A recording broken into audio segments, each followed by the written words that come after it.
First of all, I want to bring back, and I want to talk to you for a second. Gloria told you about ASALAH, and this is a benefit for them.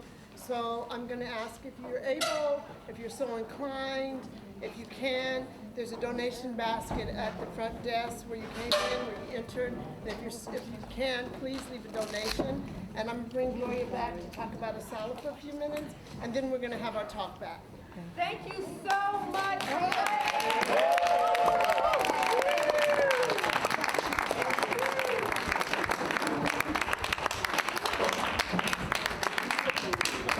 And what we have, ASALAH is the Association for the Study of African American Life and History. It's the organization that was started by Carter G. Woodson. The Carter G. Woodson, who you know, who started African American History Month. And ASALAH is a national organization. There are branches here, one in the Bronx, one in Manhattan. We have those branch presidents here. And 90-year-old Bessie Jackson is here, who's the former president of the Bronx branch, the statewide president of ASALAH here in New York State. And she's here to talk to you and give you a few insights about ASALAH, why you should support this organization. It has a conference in Richmond in October. It has an annual luncheon during Black History Month, African American History Month in February in Washington, D.C. So if you would come forward, Bessie Jackson. Thank you. This will be a few minutes and we'll go to our talk.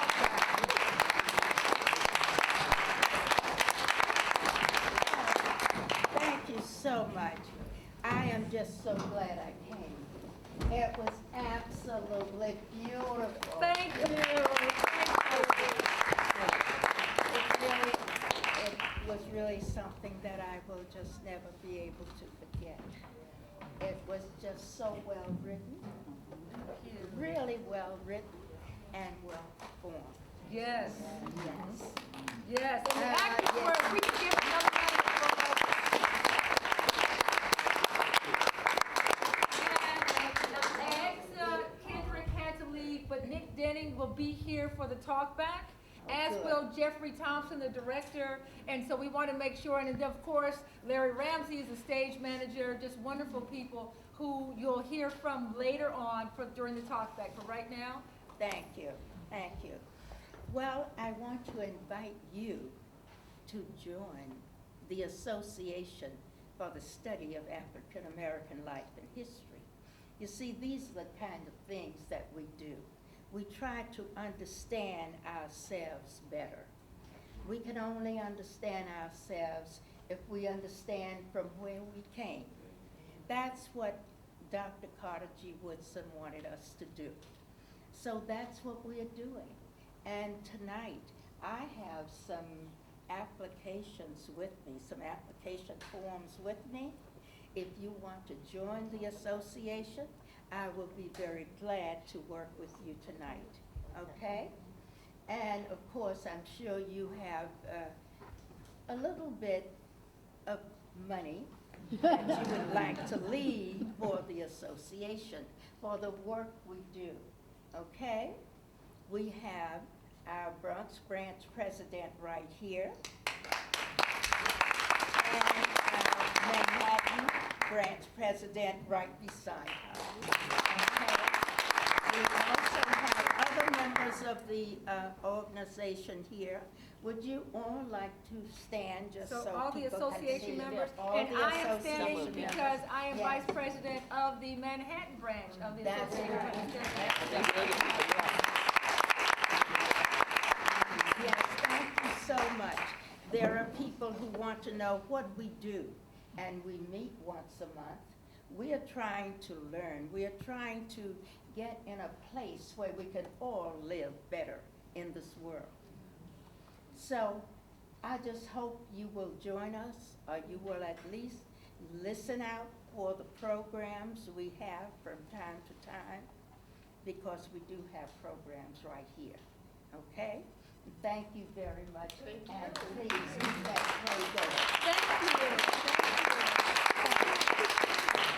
Now, we're going to go right into our talk back, and Gloria, can you bring Yes, the Dr. Gerald Markowitz, distinguished professor at John Jay College in interdisciplinary studies, who is going to be with us. And if we have Nick Denning, who played Jodie Hoctor, and we wanted to be a part of what it is that we do with this play, because after you see so many of these programs, people kind of leave. Thank you. Here he is. This man. Right here. Didn't he bring it? Didn't he bring it? So if you'll have a seat, and when we have Jeffrey come in, and I'll come here, and we just want to have some time to have some there are feelings that come out of a production like this. And here we have Jeffrey Thompson, the director.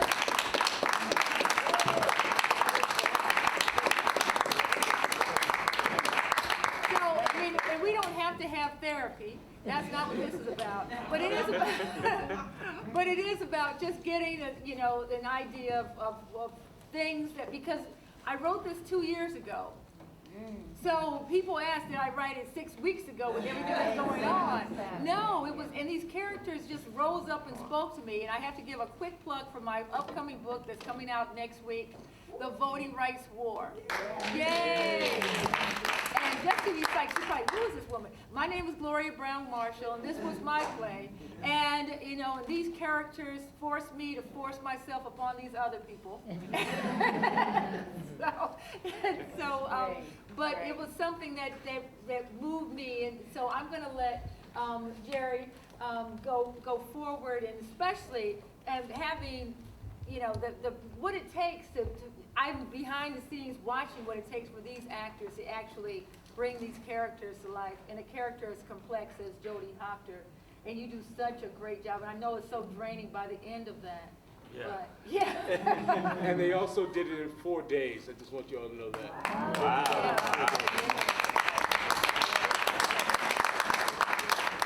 Well, mostly I really just want to hear what you all have to say, but I have to say that watching it, it was really a play for this moment in history. Yes. And it was incredible to me that you wrote it 2 years ago. And it just raised all the issues that sometimes are being talked about, often are not being talked about. And maybe just start off by maybe asking you what led you to write this 2 years ago when none of this was in the public arena? I can honestly tell you that I was in the midst of doing research at the Library of Congress on my book, The Voting Rights War. I was really focused on that, following what was going on in voting rights, going to the U.S. Supreme Court and looking at those cases. For those of you who don't know, I teach constitutional law and racial law here at John Jay. One of our star professors. Yeah. Yeah, that and, but thank you. But I was focused on that, and I'm in a really pointy-headed kind of thing of in the library. I love being in the library. I love doing the research and all of that. But at night, these characters would not let me sleep. And they kept, and this is my 7th play with legs. This is my 10th play that I've written. And the characters would not allow me just to focus on my work, my research and everything on cases and very, cutthroat, through the point, whatever. This was happening in voting rights, and these characters said, write about us. And they would not give me any peace. And I went to, the first reading was at William & Mary. And I had a friend, and I said, will you, be the dramaturg on my first read out of this? Jodie Hoctor was so distasteful to everybody. The character was. And it was like the character then kept saying, but I'm not like that. Somebody hear my story. And as his story, as he spoke more to me, and I wrote it out, it was like, it's almost as though we've made people in this position caricatures as opposed to real multi-layered people. And so it was that was telling me to do this. And then they have the opportunity at this theater and to have this kind of talent. yes. Yeah, I mean, think about the kind of talent this is. I mean, I could have this play and that would be great, but to have a director like Jeffrey take this into a stage reading and have this type of talent is just an amazing thing. So for me, I feel like this is all a journey. And, you know, and I know from a constitutional law, pointy-headed point of view, you're not supposed to have the touchy-feely artistic thing. But I've always done both. And I take it from, as a kid, and this is long story short, when I was a little kid, I saw James Baldwin on the television.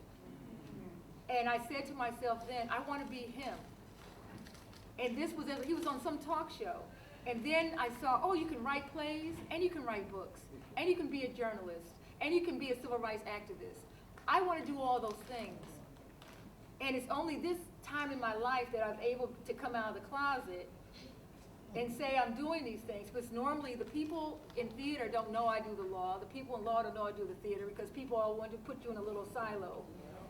And so these characters said, this is going to be the time you mix all this together. And so I was able to do that, but I'm going to tell you, Jerry, I couldn't have done any of these things without this space and without the talent of these people. I mean, this is just an amazing opportunity. I feel so blessed, and I thank you so much. And the fact that you're even here having this I mean, this is just amazing. It's going back to Jerry Hocker. Ain't America great? So, question. Yes, well, comments, and I'm not sure if I have a question, but it's comments. It's like, I just want to congratulate you on And she's an artist. on a job well done. I'm like trapped in two bodies like yourself. I'm an educator, a biologist, environmentalist, and a vocalist. It's so many things, but I don't want to talk about me. I want to speak about you. And I want to say that it's some sort of clairvoyance that you have, that the arena that you chose is the safest arena to discuss the topics that we need to talk about. This is the American dialogue that needs to happen, that hasn't happened, that we need to call for this. This needs to be televised all over the country so that people can see. You had compassion for Jody after a while, you know, because he is also a victim of the circumstances in this country, you know, just like everything else that happened here. But I'm just saying that everything that you said needed to be said, the way that it needed to be said, and that everyone in this country needs to sit down like we watch Roots and watch this. Because once we do that, and then we go into our prospective groups to discuss it, I think that we nailed it. I think you nailed it. Yeah. Thank you. One thing that Jeffrey said, one of the other talkbacks, he said, I wonder how this is going to play to a diverse audience. And I want you to understand the diversity that we see here. And, you know, and I said to him, so please don't, because midway through the second act, sometimes you hear like the footsteps going down the side and white people leave it. And I was like, and you guys made it through. I'm so proud. Hung in there. Yes, he's like, yes. And you made it, it gets a little tense, but you see, you get out of it, you get to the other side. My friends had good excuses. His friends left. Thank you the most because you are speaking to them, even above, louder than us here. Your students will appreciate your taking your time from your fields, expertise, and speaking in a language that is bombarding them right now. Media is destroying our children. And I think it's really interesting because there's so many educators in here. And that power dynamic between the student and the professor or the educator, the instructor, whomever, is just an amazing thing. And we've all been in that situation where we had this extra special student.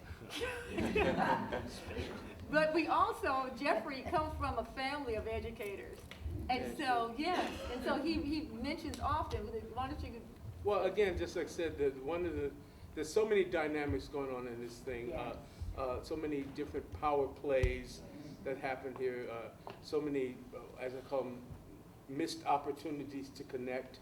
You know, people get so close to being connected, and then the barriers that they bring with them keep them from making that connection. This character, Jodi's character, is the one that has the most, what I call, well, Gloria named it, but I know what it was before, which is a generational burden, where you're walking in carrying the baggage that we all do it. All of us are products of what our parents told us or did or we saw them do.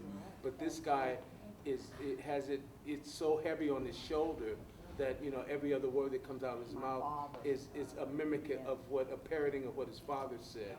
And that's something that we all have to check ourselves and know, to hear ourselves when we're saying how much of what we think and feel is our own and how much of it is something that's already been laid on us by other people that we haven't learned how to throw off. But also he has this really wonderful argument that I think is, as an educator, the argument is, what is your job is not to tell me what to think. Your job is to teach me to think. And sometimes I'm going to think things that you don't like. And that's, you know, where does that fall? Then the power again becomes the person who doesn't like the thought that you gave them has the power to give you a bad grade. So, you know, they're all, you're seeing a lot, and there's something else that we haven't talked about one of these talkbacks yet, but that I'm seeing now as we go through this political situation, the miscegenation that has suddenly we have the possibility of a powerful woman, and it's really interesting to watch all the politeness of that be peeled away, and you see that ugliness that's right. The brother and sister of racism and homophobia is that miscegenation, and we're constantly at a place of trying to keep all of those things in check, and they're all about power, and they all funnel up to the top of the fulcrum where somebody has all the power and they're playing puppets with the rest of us. And if we're not aware of it, you know, we work right into their hands so that we, you know, pay homage to the people on the walls of Pembury while we're all bleeding, while all the rest of us are really working in Pembury caskets. Beautiful, beautiful. Yes. You know, I didn't realize why you named it class, and it's because it's in a classroom setting, but also, I mean, the basis on which the two characters get together is class basis. And so I suppose that you also meant class in that sense too, because they're basically from the same class, though they're such different races.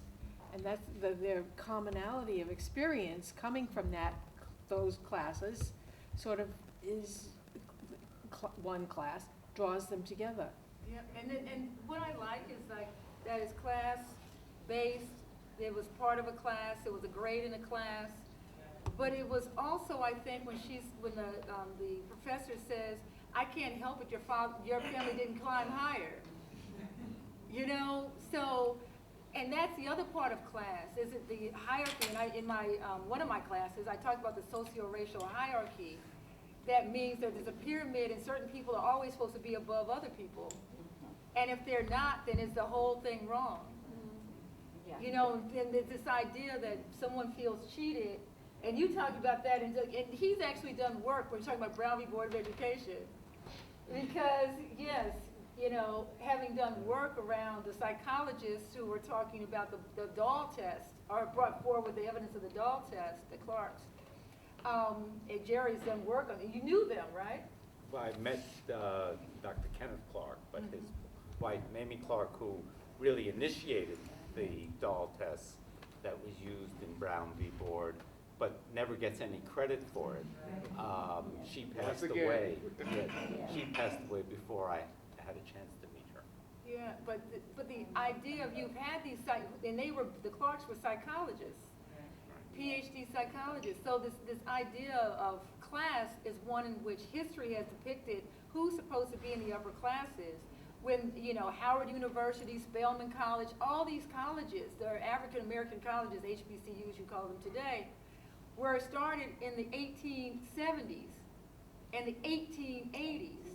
Howard Law School was from the 1870s, so there were black lawyers in the 1870s.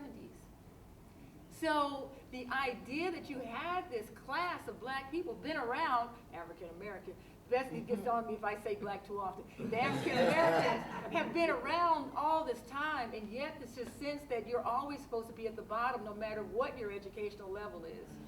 That there's always somebody who's supposed to be above you and you're supposed to get the crumbs from the table. No matter what. No matter what. And if you pass that down generationally, then isn't he right to be angry? Because he's been, yes, and he's been taught that this is what, it's like, where's mine? Yeah, and so when I hear these people, what scares me most about some of the rhetoric that's going on now is that 60 years ago, it would have ended in a lynching. All that anger, those moms would have run out and said, I gotta take this anger out on somebody. I gotta do something. I can't. Corporate lynching. Yeah. So, oh. Yes. Can you stand up, please? That's what happened to me. It's hard for us to see you. Oh, no up there. problem. My voice is also really bad, but first I really want to thank you for putting all of this work into a play. I mean, I want to read this, then I want to thank you for having put this in a play so that people can hear it and internalize it in this way. And so much of what I was hearing, I thought, my God, we're living in a context where the media is giving us sound bites. Well, we were just having this conversation where a Donald Trump can basically be at the head of every media line every day by stating something horrific every day, and there's never any fuller narrative. You've given us at least a whole range of narratives, back and forth and back and forth. But what was so interesting was that at the end of the day, it was about power. Because you can hear, if you don't like that, I've got a gun. And if you don't like that, and it really does seem to come down to, we have all these narratives, and if you're not in the right space to receive them, it really is about power. And it was just very helpful for me to have this experience. I want to thank you. Well, What's interesting about what you say is that the political discourse doesn't talk about power. No.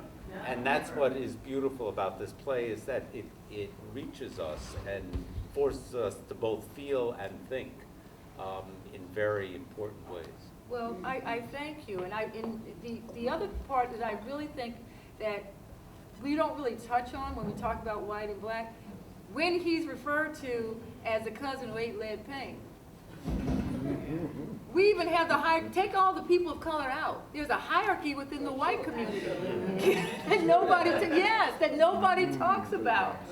And so this fight, even with the Irish, and I had a chance to go to Ireland twice to do research for this play, and read books and do certain things and look through some of the primary information on the draft riots of 1863.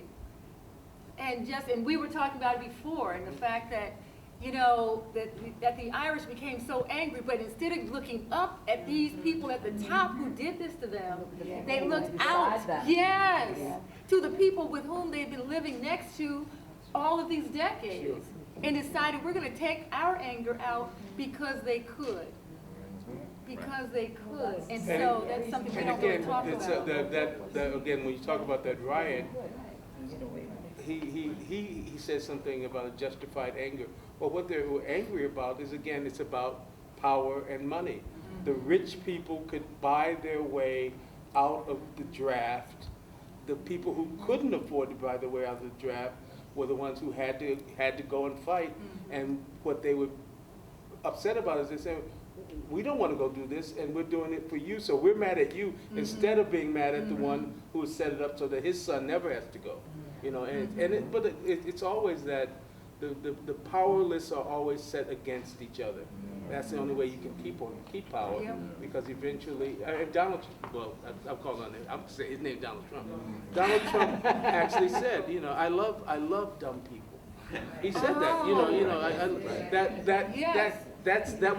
He is, if nothing else, he he pulls the curtain aside and says things that everybody else would never say. But it's the truths that have been, manufactured all around us about what power is and how you can maintain it and why you maintain it. So I'll feed you all the pablum you need, and I'll make you feel like there's a possibility that you can ever sit with me at a table. I'm not even gonna let you in the house, let alone at the You'll table. climb up the side. Yes.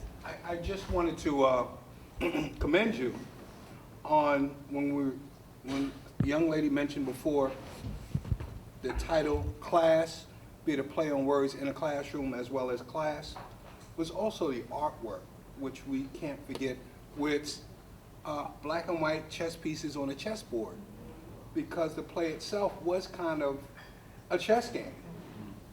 So I think everything was just woven together to a point that you touched that spot. And I want you to, not only did I have the support of Jackie Jeffries, and Larry Ramsey, who's Jackie Jeffries is my co-producer. So you have two African-American women who are producers, and Jackie Jeffries is my co-producer. But I have a producer as well who's a co-producer, and he's somebody who's been very, very helpful, and that is this man over here who's the Marshall in the Browne-Marshall. That will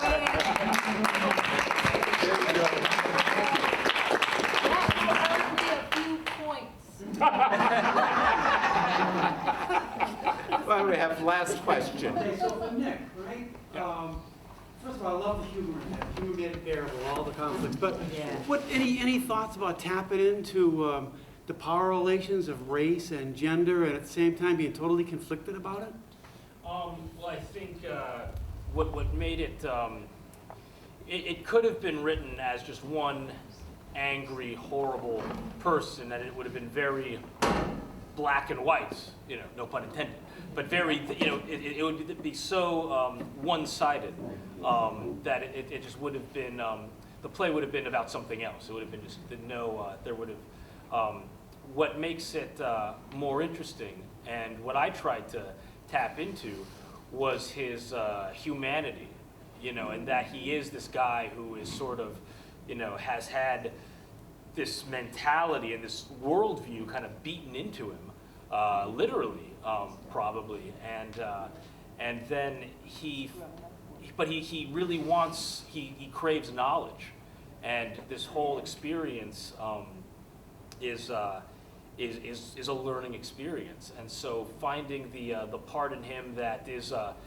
really mad and doesn't, he thinks it's because of black people in America, but she forces him to take into consideration a broader spectrum and a different perspective, and that gets some wheels turning that he didn't know, could turn. So yeah, I think having him be open to that, or not willing to be open, but having him discover that, and because I think ultimately, he was not trying to be a horrible person. He just, things were a certain way, and this was his only option, based on what he thought he knew.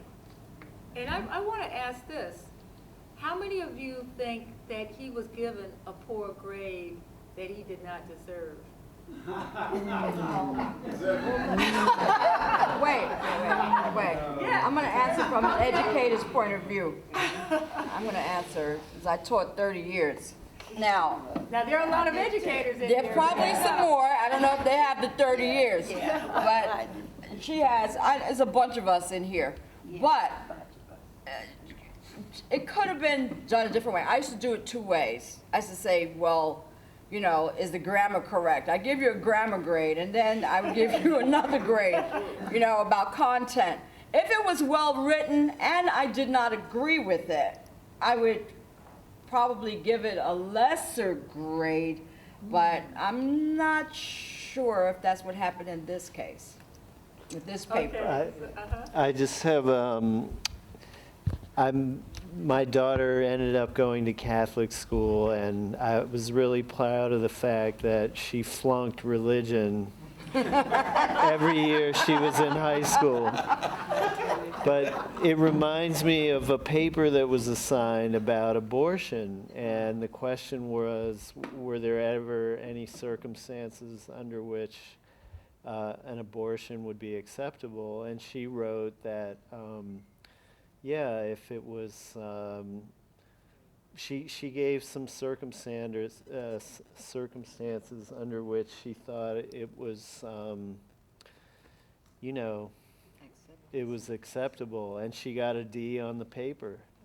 And I always felt like, and it was very well reasoned and just very genuine, and I was really proud of her.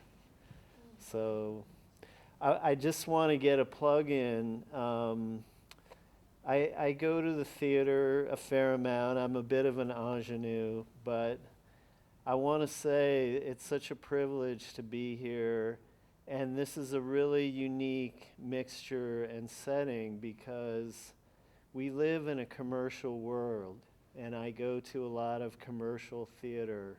And when I was watching this, I mean, I was really squirming up here, you know, and I think content like this that cuts so close to the bone and really makes us think, I think it doesn't happen in most commercial settings. And all the parties, from John Jay to yourself and your academic background, and Jeffrey and all the people that made this possible, it's really vital, and it doesn't happen in the commercial world. And there's a reason it doesn't happen. And I'm really grateful it's somewhere, and it's here. I would just like to say I really hope that we have another production at John Jay during the academic year when we can expose hundreds and thousands of students to this play. And I hope you will join me in thanking our playwright, our actor, our director